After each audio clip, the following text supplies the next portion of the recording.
Hello the internet, my name's Laura and welcome back to my channel. Today we're just doing a little bit of showing off some plants. I actually wanted to look at my propagations that I've had sitting around for however long. Because I haven't looked at them in a while and I figured I might as well video it so that you guys can see too.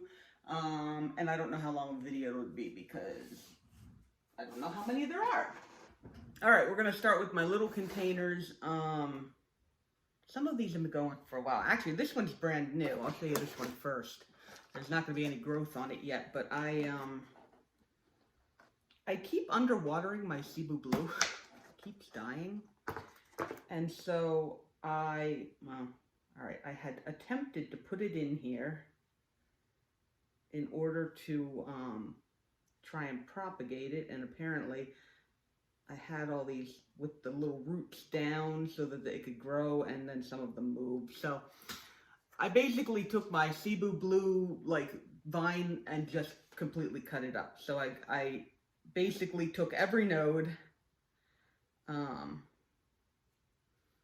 made it its own cutting. And a lot of the leaves, as you can see, are yellow, and that came just from me underwatering it.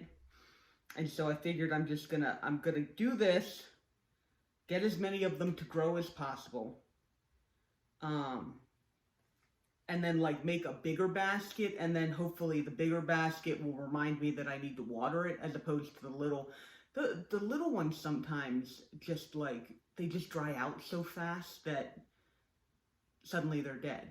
I mean, and that's just kind of how it is. But anyway, so Cebu Blue, doing pretty poorly right now, but it's still alive and the nodes are fine. I'm trying to get it to grow, and then I'm gonna try and make a basket out of what all has grown. But I figure I can't forget to water it if it's in a little container. So that's the first guy. This one's been sitting around for a while, and I really think it's about time that I do something with it. These are, oh yeah, see that's these are a whole bunch of Primulina cuttings that I did. And there's the Frosted Jade, or these guys here, and then I think these ones look like Summer Song. These ones look like Summer Song. And then there's this weird begonia in here that I don't know where it came from or what it is, and it's been that small forever, so I don't know. But my other Frosted Jade actually died. Oh, I also had a problem. This thing had mealybugs in it.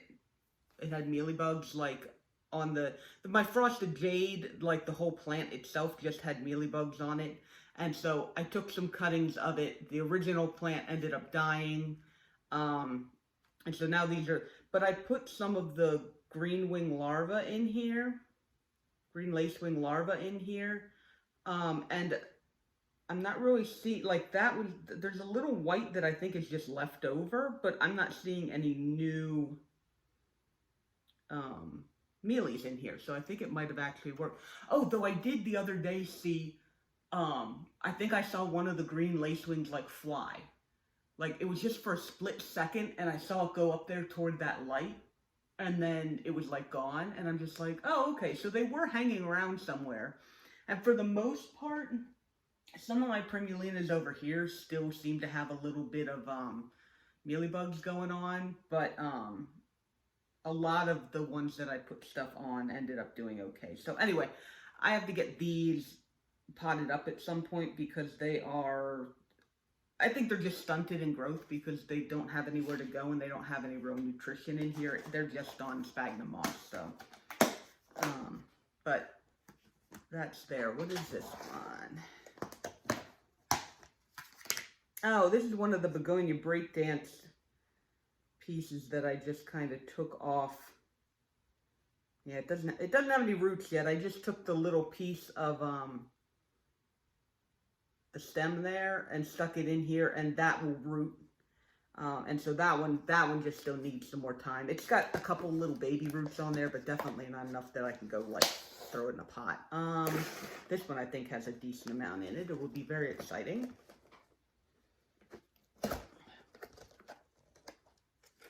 Okay.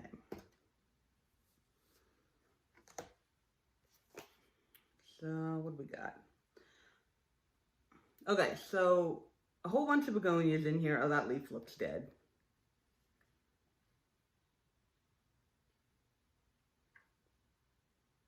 I think I was trying to do a Deja Thornis.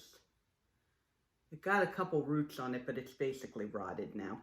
Okay, so I have a piece of my Winter Twilight that I took and I put in here, and it has grown roots. I have some little Benitochibas. These are the last of my Benitochibas that I stuck in here in order to, when the plant was dying, I just took off a lot of the remaining leaves, and most of them died, but it looks like I've got, oh, is that just one? It's, okay, it's like a couple plants all gathered right in there, but like, that is a live plant. And then this is a begonia breakdance, that another one of the pieces that I chopped off part of the stem and then just propagated it.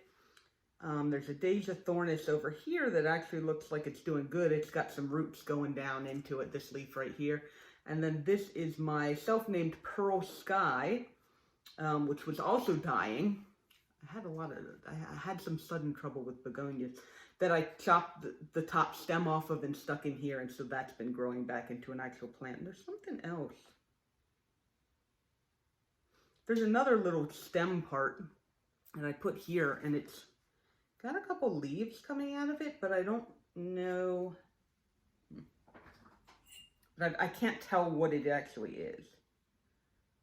And it's got a little bit of mold from something that's dying, so we're just going to get that off of there. In these humid environments, anything that like ends up rotting, just, it goes crazy in the humidity, so. Most of the time, if the plant is healthy, it won't really affect it. But it's just a thing to keep an eye on whenever you have the super high humidity. So anyway, this guy here, this begonia breakdance, looks like its roots are pretty good. I probably want to get it out of here before too long because I want these Benitochibas to have their best chance, because like I said, that's my last Benitochiba that I have because the other plant died. It looks like there's teeny tiny little Benitochibas in here, growing out of these other leaves, but yeah, so that's that guy. Yeah, the one begonia breakdance is definitely hitting the top of here, and it's kind of curling up because it doesn't have any space to go. So that one, yeah, definitely have to go in there eventually. I also have this guy. Take this down a little bit because you guys will actually be able to see. So I got a number of things in here.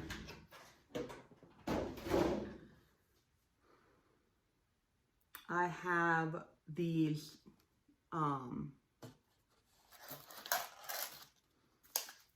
watermelon peperomias.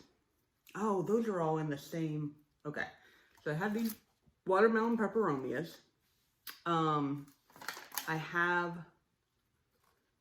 another Pearl Sky that's doing really, really well, considering that my Pearl, so what happened was the Pearl Sky started dying, and so I chopped off a bunch of the tops, and then I put the Pearl Sky, this is the original plant, and it was just basically cut back to just these stems, and then I stuck it in here and I watered it, and it's coming back a little bit here.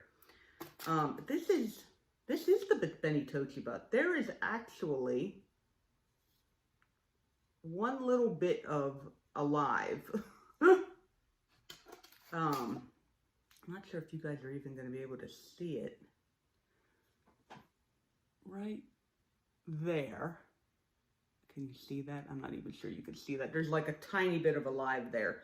This also feels like it needs to be watered, so I'll grab my... Again, having plants in a humidity dome of some variety, you know, something that holds in humidity, really does help a lot for it not drying out as quickly, which is probably, you know, one of the problems that I've been having with my begonias is just watering, where I'd like water them too much, and then I would like cut it out, stop watering them too much, and then I would underwater them, and they die from that. So anyway, so those guys are going to stay in there. What else do I have here?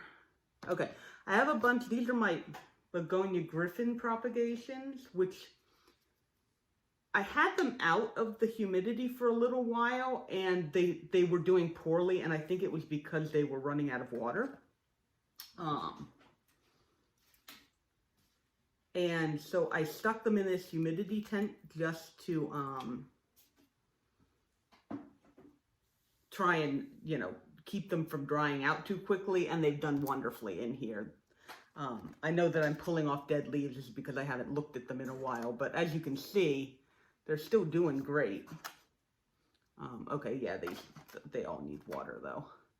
Even in the humidity tent, Laura, you still have to water them.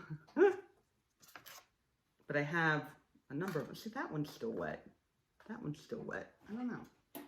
This one's here on the end. Need some water.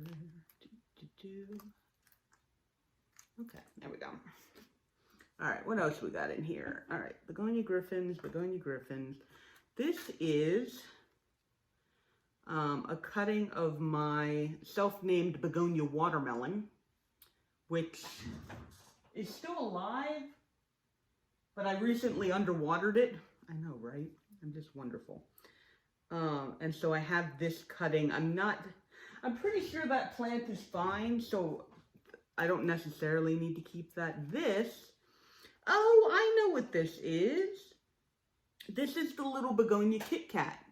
I had completely forgotten about this. I'm looking at it, like, while I'm looking at the other ones, going, I have no idea what that begonia is. I'm going to, like, pull it out and be like, I don't know what this is. But yeah, no, the begonia Kit Kat is rocking it. I'm definitely going to leave that in there until that gets a little bit bigger. This guy looks like a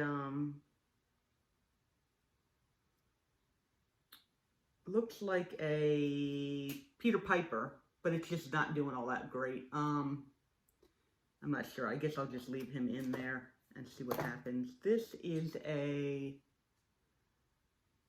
ooh, that one actually might be too wet. This was a pink minx stem that I stuck in here, and it is definitely rooted, but the stem is not feeling great. So I'm wondering if I didn't give it root rot because it's just too wet. So maybe I'll pull that out and see what we can do with that. This is the remainder, all that's left of my begonia Etna. I swear to gosh, this begonia has been like the bane of my existence. I just cannot figure out what to do to make this guy healthy besides it living in like a humidity dome. Which, now with my new greenhouse, technically I could, because I mean my red planet ended up needing that. But it just, like, I should be able to keep Rex begonias without having them in the humidity tent. People keep Rex begonias, and I have fairly high humidity. I mean, it's like 53 down here right now. But, like, I have pretty high humidity. I don't know why I have such problems with Rex begonias. I think this is another Peter Piper. It's only got, like, one leaf.